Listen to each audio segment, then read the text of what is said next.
wongeye kubagezaho ukuntu bantambye ibitambo muri Nyabingi. Amazina nitwa Nyiramana Ernestina, abakunda kunyita Mama Line.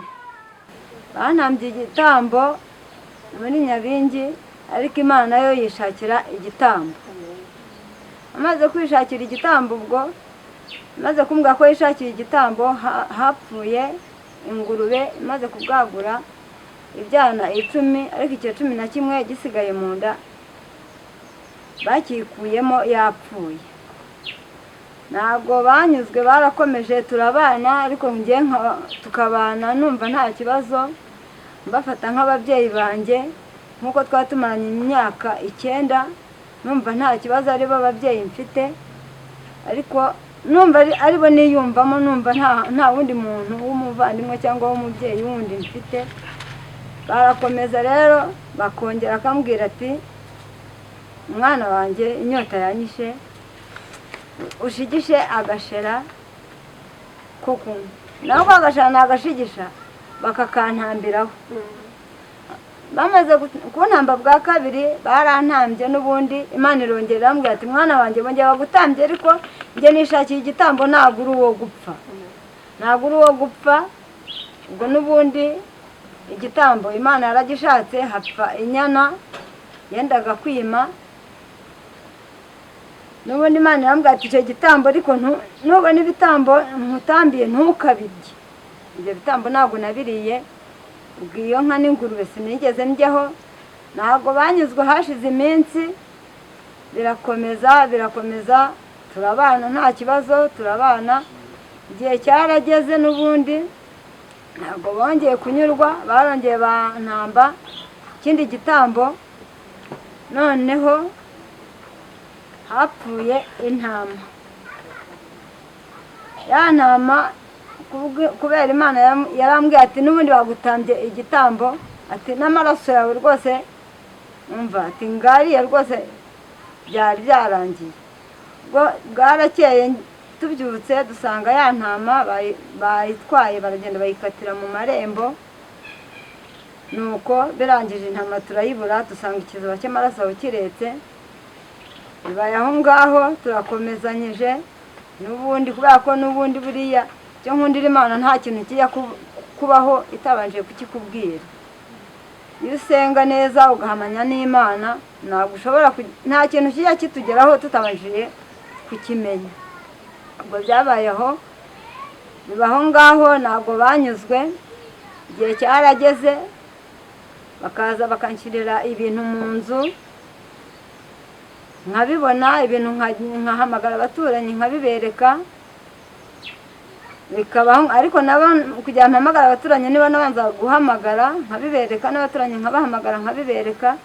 Igihe kiza kugera, noneho undi arongera araza ashyira ibintu mu ruyuzi. Nari mfite uruyuzi rwiza cyane rweraga amadegede ashimishije. Ubwo umuntu wese, kubera ko ngewe inzara yarandiye cyane irandya, nabona umuntu w'umushonji nkumva rwa ruyuzi nanjye nagomba kumuhaho. Igihe cyarageze rero, kubera ko urwo ruyuzi n'ubundi banza rwari rubabangamiye, najya nk'umuntu nkabona barandeba nabi. Igihe cyarageze nkazajya mbitwara nijoro, bwagoroba wa muntu namutekereje nkabyikorera mu gicuku nka 2 nkagera nkamukomangira nkamubwira nti kingura nkubwire, agakingura nkamuha nkajya nkagaruka batandeba.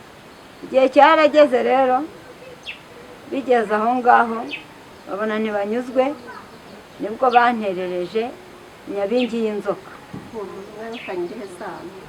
Uwo muntu twari dufitanye isano yari muramukazi wanjye. Igihe cyarageze rero, kimaze kugera, inzoka bayohereje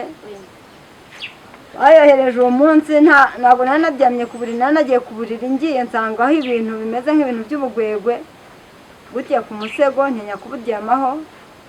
Ubwo nashashe muri salo, maze gusasa muri salo, bigejeje nka 4 nagiye kumva numva imirindi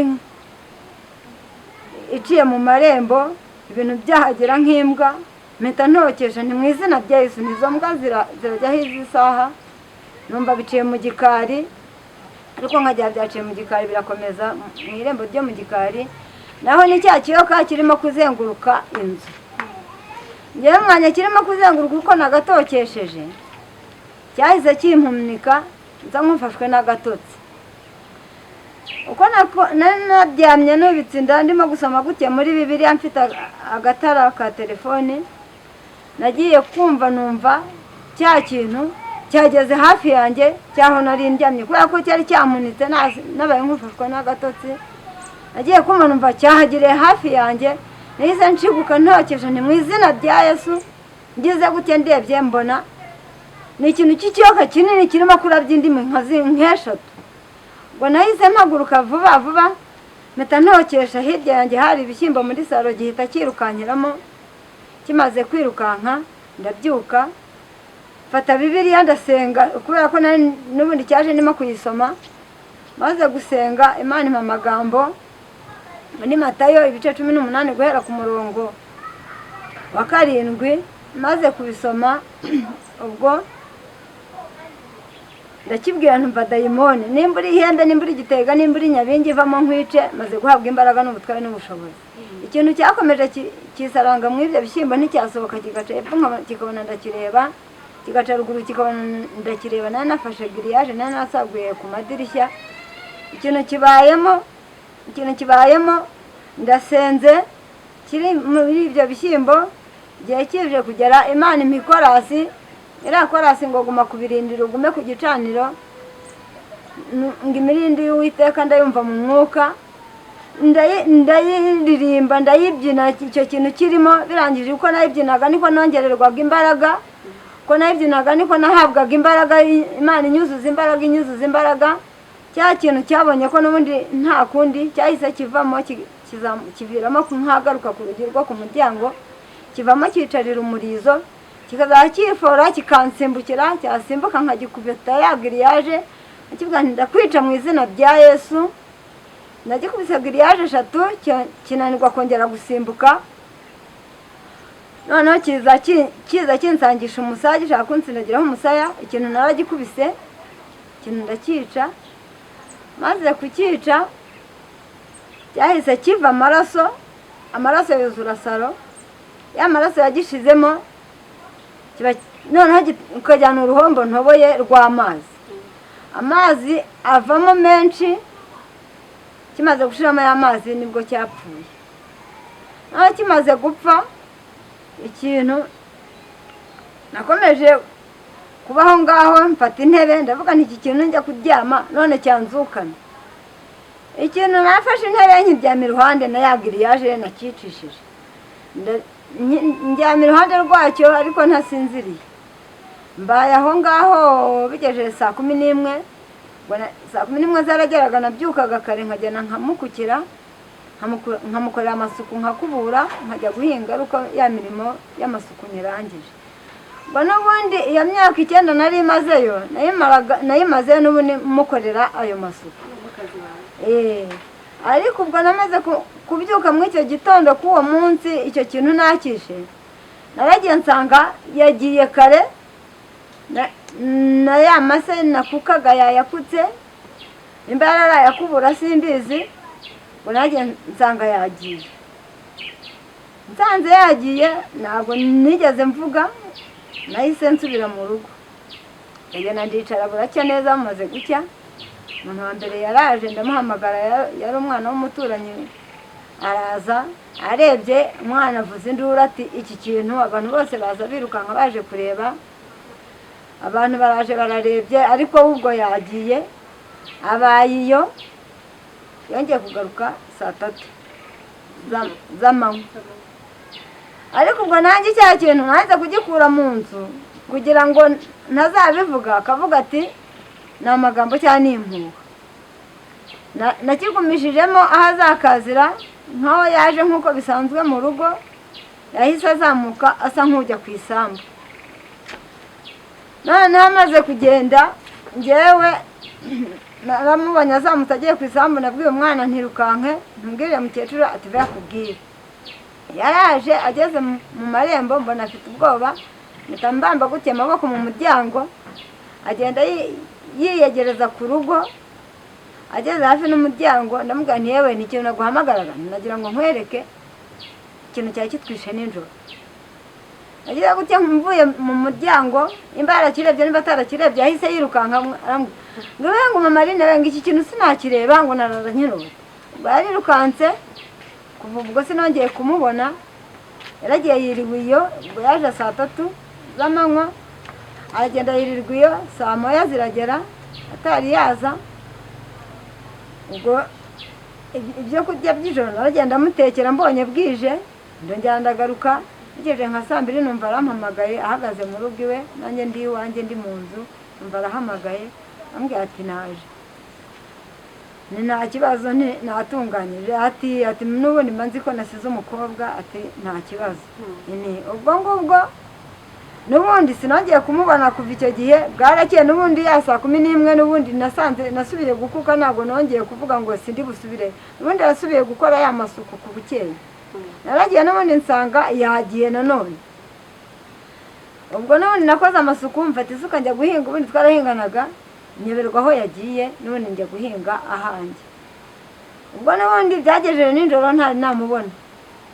Ubwo wari umunsi wa kabiri no ku munsi wa gatatu n'ubundi narabyutse ngiye n'ubundi nasanze yagiye. Umunsi wa kane hari ku cyumweru narabyutse nsanga n'ubundi yagiye, ariko n'ubundi nkora amasuku iwanjye ndakomeza ndatambikisha. n'ubundi inzu zari zegeranye, imiharuro yarahuraga, ndakubura hose, ndakutse ndangije ndakaraba ngiye gusenga. Twari bubone abashyitsi ku rusengero. Abashyitsi twarangije kubakira numva telefone irampamagaye, njya hanze ngiye kuyita bambona n'iy'umwana we. None ndamaze se niba yadusuye ko ndeba telefone ari ati we ntabwo yadusuye ahubwo ati nagiye kumurwaza ati yararembye. Nawe cya kintu narakishe nkaho cyakamfashe cyaragiye kijya mu mwana we. Rero umuntu iyo agira umuntu nabi niwe uba wigirira. Ubwo byararangiye umuntu aragiye aramurwaje icyumweru cya mbere, icya kabiri, icya gatatu. Ubwo hari amasaka yari atari yera neza, hari mu kwezi kwa 7. Ubwo birangije ya masaka ngiyemo ndayamutemeye ndasaruye ndashyize mu rugo. Igihe cyarageze rero amaze kuyashyira mu rugo ndamuhamagaye nta masaka twarayatemeshe twaranayaciye. Ambwira ati zayahurisha. Masaka twarayahuye hashize iminsi. Ambwira ati ndaza kuyagosora. Ati arangije aje umunsi yambwiriyeho siwo yaziyeho. Yampamagaye mu gitondo ati nzaza kuyagosora ndi mu murima nje nsanga arenda kuyarangiza. Ariko yari yambajije ati suri he? Ndi mu murima. Nimba yagira ngo ntamubona nanjye ntabwo mbizi. Ubwo naraje nsanga hasigaye dukeya, mpageze nuko nyoberwa ukuntu mbigenza, namufashe intara ndamufasha. Maze kumufasha ambwira ati se uzaza kudusura ryari? Ambwira ntebe nzaza kuwa 2, hari kuwa 5 icyo gihe. Nzaza kuwa 2 ni koko ndenda cyafite amasaka yo guca. Ati nta kibazo. Wa 2 warageze rero arampamagaye. Amaze kumpamagara ambwira nti rero ntabwo ndibona uko nza, dore abana bajya ku ishuri nta wundi muntu wasigara barerera, dore ntuhari n'umusaza ararwaye ntisinabona ukuntu nza. Ubwo byararangiye arambwira ati uzashaka umwanya uze abana uzasigare uzasige ubashakishije nimugoroba ubatekera ibintu usiga ubashyurije uze. Nta kibazo. Ariko ngiye gusenga Imana irambwira ati nuramuka ugiye ukagenda ngo ugiye kumusura, bya bintu byagiye muri wa mwana n'ubundi bazabigukunguriramo, ntabwo uzagaruka mu rugo, uzakomeza utoragure amashashi. Ubwo byarakomeje nanjye. Ubwo nahise ndeka kujyayo ndakomeza mbayaho. Igihe kiza kugera arakomeza aranyinginga ati uzaze udusure. Nanjye ndamubwira nti nzaza. Igihe cyarageze, kimaze kugera Imana irambwira ati turabizi ati imuka ubwo n'ubundi imana yo ireba aho tutareba, yarebaga n'ubundi nta kundi ari ukwimuka.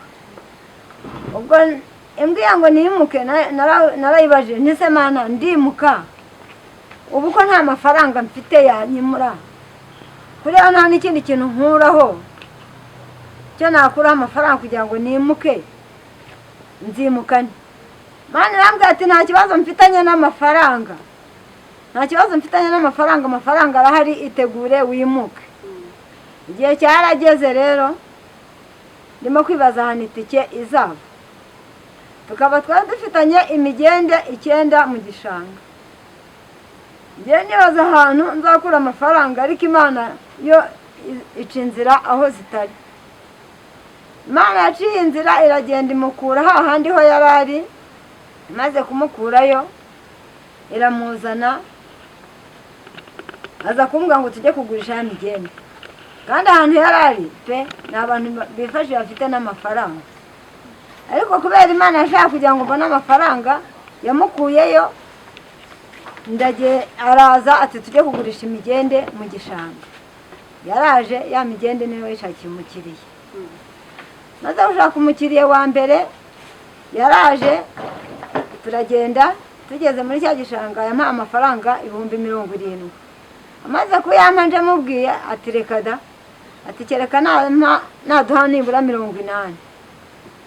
Amafaranga amaze kuyanga ndavuga ariko se Mana ko tubonye amafaranga nindi ubwo ngiye kuduha amafaranga ngo nibonera agatike. Yararangiye bibaye aho ngaho, agiye ku isantire abarongeye ahuye n'undi muntu aramubwira ati ariko Mama Line afite imigende agurisha. Aramubwira ati umubwire aze kuyinyereka. Yaraje aramubwira ati hari umuntu ushaka imigende, ati mu gitondo uzinduke kare, ati gende umwereke iyo migende. Narabyutse kare ndagenda nsanga umuntu ntarabyuka, ndamubyutsa turagenda, tugezeyo dusanga imigende turayisanga. Arambwira ati se nangahe? Ndaciriye. Arambwira ati giye iyi migende yanyu, ati ndabaha 50,000 sinanabirenze. Ndavuga ariko se Mana wawe ndi waduhaye 70 ko yanze 50 nibibirakunda. None ngenda zamuka nawe turazamuka, ndamubwira nti wa wundi none haduhaye 50. Ngeze arambwira ati umva kiriya gishanga si icy'ababyeyi bacu, ayo mafaranga genda uyafate. None Imana igira ngo nibonere agatike kubera ko yari yambwiye ati tegure tunganya utuntu twawe. Bwa mafaranga narayafashe nawe turi kumwe, n'amasezerano naranditse arasinya nanjye ndasinya. Nta muntu wigeze avuga ngo ni umukomisiyoneri cyangwa n'iki. Yararangiye amafaranga maze kuyafata, mfata 25 nabafata 25, atega moto arongera yisubirirayo. Nanjye Imana yazimbwira tumva umunsi wa 4 wamubwiye uzajya kumusuriraho, uwo munsi wa 4 uzafata inzira uzimuke. Nahise mfata inzira ndimuka. Wa munsi wa 4 ugeze ngeze i Remera, ndibaza ntiriko se umuntu nasigaye ku rugo nagenda namubwiye, kubera ko numvaga namuhemukira pe. Numvaga ari umubyeyi mfite n'ubundi ntabwo nigeze numva hari umutima mubi namugiriye kubw'ibyo bintu byose yankoreye. Numvaga nyimukunze n'ubundi. Ndavuga nti reka muhamagare ajye ku rugo rwe kubera ko njyewe ntahari.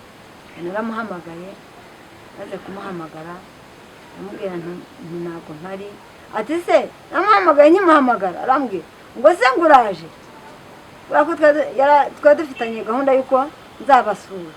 Abana navuga kubasura Imana ikambwira ati uzaramuka ugiyeyo ntuzagaruka, uzakomezamo utaragura amashashi. Wa munsi wa 4 rero yari twahanyeho kujya kumusura. Ngeze i Remera nahise nkomezamo ndigendera. Maze kugenda muhamagaye ndamubwira nti ngese mpari sanga urugo ngiye ndikomereza, kubera agahinda ngiye numvaga nanafite, numvaga ntazagarukira nahafi. Nahise ngenda ngaho ngarukira Nyagatare. Nahise ngenda njya Nyagatare, numvaga nzakomeza nkanambuka, numvaga nahahaze mu Rwanda, nahaze numva Mana. Naragiye Nyagatare hose nari nahagera, ahantu naragiye ngera neza aho bita mu Kabindi. Ahantu mpageze n'ubundi nkumva simfite amahoro, kubera ko natekerezaga bya bintu nkumva n'ubundi bizansangayo nabikurura ukuntu byari bimeze ukuntu cya kiyoka cyazaga kinyasamiye kigenda kizinga umurizo kinsimbukira nkumva n'ubundi nari narabaye nk'umuntu uhungabanye narahungabanye ikintu cyose cyakoma nkumva nicyo kije ariko ubwo hashize iminsi namaze Nyagatare ibyumweru 3 icyumweru cya 4 ubwo n'ubundi narasenze numva aho hantu ntago mpahamanya n'umutima wanjye ndongera n'ubundi nshaka itike ndongera ndimuka ubu ndumva noneho naratujije